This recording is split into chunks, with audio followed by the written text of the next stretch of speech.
नमस्कार, जय हिंद। मैं जो देश में आज कर रहा हूँ, भले ही आप लोगों को ऐसा लगे कि मैं बहुत बड़ा लीडर बनने की ख्वाब देख रहा हूँ, लेकिन ऐसा कुछ नहीं है। बल्कि मैं आपको एक ऐसा सच दिखाना चाहता हूँ, जिसका कारण आज के परेशानी देश की बर्बादी है।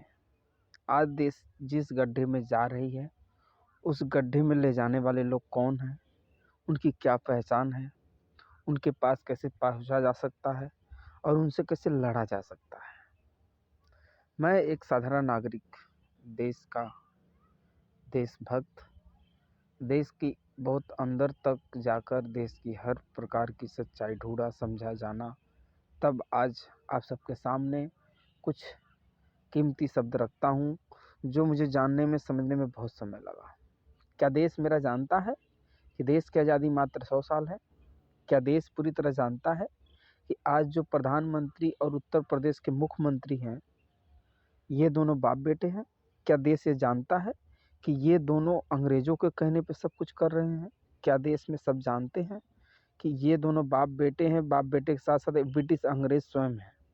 क्या देश में ये सभी जानते हैं कि योगी आदित्यनाथ बाबा साहब अम्बेडकर की एक्टिंग कर रहा है और मोदी प्रधानमंत्री गांधी जी का एक्टिंग कर रहा है?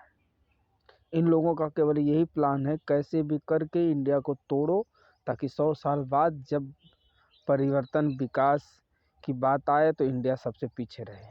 और इंडिया गुलाम बन गया अंग्रेज़ों का, तो सोच लीजिए पूरी दुनिया में 10 देश गुलाम होता, उससे ज़्यादा उनको परफेक्ट यहीं पे मिलेगा। इसलिए मैं देश के सभी निवासी से यही गुजारिश करना चाहता हूँ, यही प्रार्थना करना चाहता हूँ कि मेरे बात को समझिए, आगे बढ़ाइए, कम से कम शेयर तो कीजिए, आपस में तर्क तो लगाइए। अरे यार, अगर आज़ादी हमेशा के लिए होता तो हमारा रजिस्टर्ड भाषा होता, हमारा हिंदी, हमारा हिंद लागू होता और हमारा कैलेंडर लागू होता, लेकिन ये तीनों नहीं है। तीनों जिनका रहता है, देश उन्हीं का माना जाता है। एग्रीमेंट क्या इशारे पर हम जी रहे हैं। ये एग्रीमेंट पे देश आज़ाद हुआ, ये बात गांधी ना बता सके, ये बात बाबा साहब ना बता सके, इसलिए उनकी हत्या कर दी गई। आज भी जो भी इस सच्चाई तक पहुंचता है, उसकी हत्या कर दी जाती है। मैं भी कर दिया जाऊंगा, लेकिन फ़र्ज़ हम लोगों का यही होता है कि हम जागते हुए देश को और जगाना चाहते हैं। लेकिन बताइए, पढ़े लिखे इंसान 60% होते हुए भी आज भी मेरा देश उस स्थिति में है जैसे कि अनपढ़, गँवार और बेकार से भी बेकार देश हो। चलिए, मैं आपका कीमती ज़्यादा समय ना लेते हुए अपने शब्द को यहीं पे समाप्त करता हूँ। लेकिन विचार कीजिए कि इस देश की परेशानी का कारण क्या है?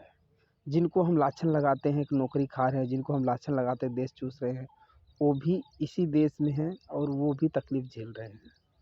इसलिए 15 हो चाहे 85 हो, चाहे हिंदू हो चाहे मुस्लिम हो, सभी एक हो और इस देश को पूरी तरह पहले आज़ाद करें, तब आगे कुछ करें। इसके सिवा कुछ भी आप करेंगे, कुछ नहीं होगा। कहीं भूकंप दिखाकर कोने में बैठाने के लिए बोला जाएगा, फिर कोरोना लाकर घर से बाहर निकलना मना कर देगा, लेकिन जो इस देश को गुलाम बनाना चाहते हैं, वो हड़प लेंगे। सिटी कब्ज़ा लगभग हो चुका है, गाँव बाकी है। हम गाँव सिटी को मिलकर इस देश को जन्नत बनाना चाहिए, एक नए युवा को खड़ा करना चाहिए। जय हिंद, जय भारत, जय संविधान।